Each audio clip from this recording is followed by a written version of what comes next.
There's a quick check off the highway not too far away from where I live. It's the only thing open 24/7 in my rural middle of nowhere town.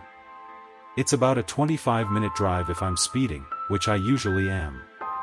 So, to translate for all you city folk, it's basically right next door.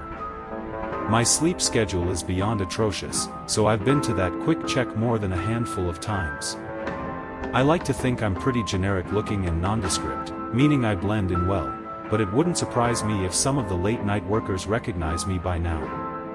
This happened just last week, so most of the details are still painfully fresh in my mind. It was past midnight, and I was coding on my laptop. My productivity and focus peaked between the hours of 9 p.m. and 3 a.m. So, I was in that flow state that any hard worker craves. The problem with late-night grinding is that you go from perfectly comfortable to dying of hunger in a matter of minutes, which is exactly what prompted me to shut things down and grab something to eat around the reasonable hour of 2 a.m. Just so you have an understanding of everything, I should mention that the highway leading to the quick check is more of a local road than an interstate, so it's usually pretty dead. The ride there was relatively uneventful. I pulled into the quick check, ordered a sandwich from one of the counters, and roamed the aisles while I waited. The mix of caffeine I'm usually stymied out on and the ADHD I was born with makes it difficult for me to sit still. So, I was just kind of pacing around one of the corners of the store when I noticed something. Facing one of the refrigerators that lined the back of the store was a person sitting crisscross on the ground. It was such an odd sight that I initially overlooked it, then snapped my head back around to make sure I hadn't imagined it, and I hadn't. There was literally a person sitting on the ground at the end of the aisle, facing the refrigerator like he was examining it. I couldn't see anything other than the brown coat and jeans he was wearing. I needed to get a better look at this guy, at his face at least. So, I walked a few aisles down.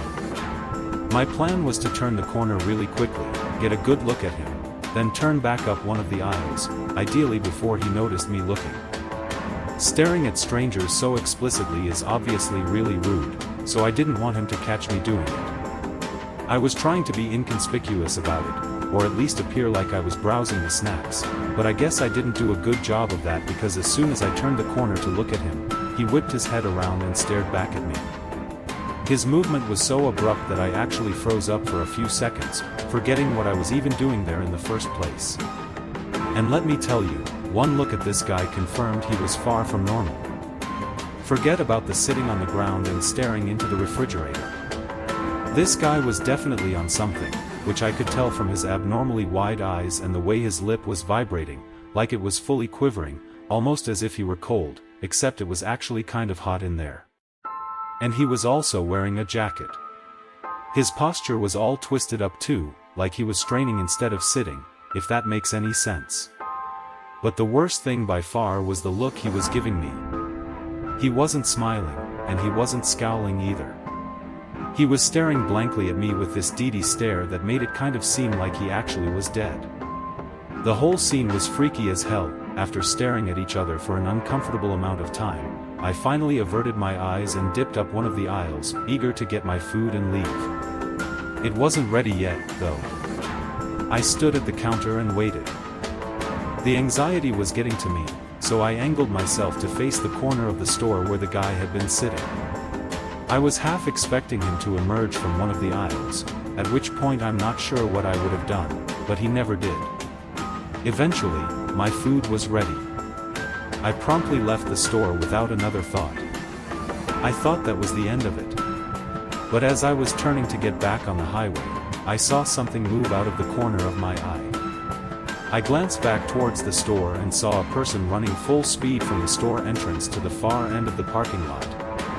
I was already halfway onto the highway at that point, but as soon as I saw what looked like a brown coat, I knew it was him.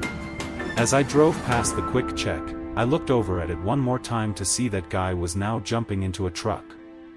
I didn't even want to imagine what a guy like that could possibly be rushing to do at 2 a.m. I was just happy I had nothing to do with it. I sped off, just wanting to get home in peace. After a few minutes, the last of the fluorescent storefront lights faded into darkness behind me, and I was driving through desolate nothingness once again. I'm used to being the only car on the road when it's that late at night, which is why it was so surprising when I noticed headlights in my rearview mirror. But it was even more surprising when I realized the headlights were getting closer, meaning they were going faster than me, and I wasn't exactly driving the speed limit. My first thought was that I was about to get pulled over, so I instinctively slowed down a bit. The headlights kept approaching, and I knew what was about to happen. Police lights were about to start flashing, and my night was about to be ruined. But once the car finally got close enough, I realized it wasn't a cop. It was that guy. That guy from the Quick Check. It was the same car from the parking lot. I've never been more certain of anything in my life. I slammed my foot back on the gas and got back up to speed. The guy behind me started flashing his lights at me and honking, and I didn't know what to do. Try and outrun him or pull over and just pray that he'd keep going. I was in a sedan and he was driving a pickup truck, so I figured I could outrun him. The faster I went though, the more terrified I became. I can only describe that feeling as true terror. The feeling that you're literally approaching death. By the time I'd gotten up to 100 miles per hour, the voice in my head was screaming that I was going to die if I kept accelerating. I swerved into the right lane, hoping he'd shoot by me, but instead he actually swerved to stay behind me. I started slowing down with the intention of pulling over on the shoulder. But the moment I took my foot off the gas, the truck actually rammed into me. I grabbed the wheel to stabilize the car and realized I was in a life or death situation. The guy telling me was trying to kill me. Everything was happening so fast. I couldn't think. I knew he was going to try ramming me again. And at that speed, I knew I would be lucky not to spin out. I don't know if it was the terror or my survival instincts kicking in. But the moment I saw him go for it, I swerved to the left and slammed on the brakes. The truck shot past me and I watched as he swerved back and forth a few times before spinning out and shooting off the highway into the field. Despite how violently my hands were shaking and how terrified I was, I forced myself to start driving again. I sped the entire way home. As soon as I got inside, I called the police and reported the incident. Although it's not like I could precisely describe where everything had gone down. They took my statement anyway and I was happy to give it. I know for a fact that Quick Check had security cameras in their parking lot, so I'm pretty confident they'll end up catching that guy. It's only been a week since this happened, but I haven't heard anything yet.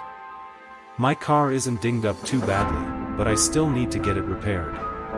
As for why in the world that guy had gone after me, your guess is as good as mine. I just hope I never see him again.